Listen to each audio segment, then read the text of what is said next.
So ayun po, kaming dalawa po ay papunta sa Indo kasi nire-report po namin yung aming amilyar sa bahay. So hindi pala yung report. Akala ko po pag nagbayad kasi sihon, sila na po magre-report sa pag-ibig. So hindi pala, kailangan pala na kami yung magre-report doon. So ayan, papunta na kami doon. Daan po namin is sa Santa Maria.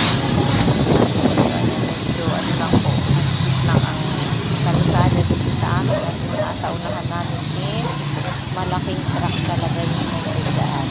Malalaki po talaga yung mga truck na dumadaan dito.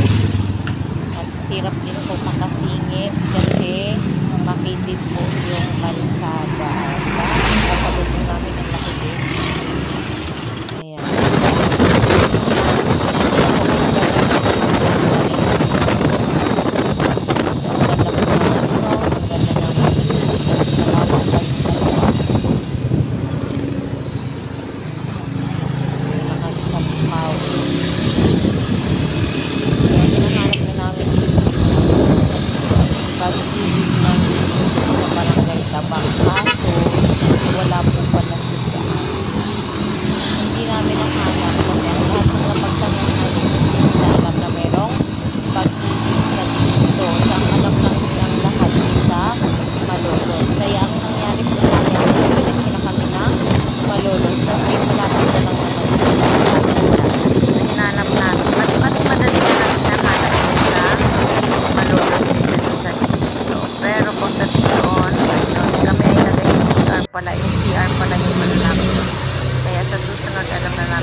Kain muna kami dito sa Jollibee kasi hindi pa kami nag-lunch bago kami tutuloy sa pag-ibig.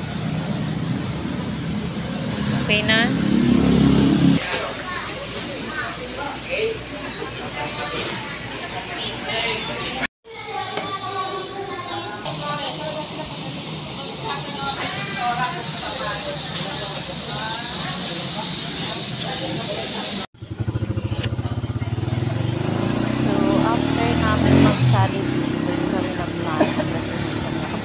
Nakarating na kami ng Pag-ibig Malolos.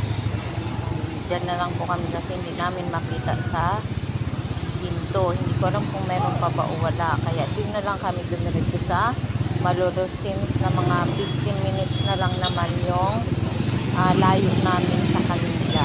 So dumiretso na kami, ayan. Pagkatapos saglit lang talaga kami doon sa pinaputo-copy ko lang yung mga resibo ng aming ampyar and then pinasa na doon. Binigyan ng guard ng number. So sakto na po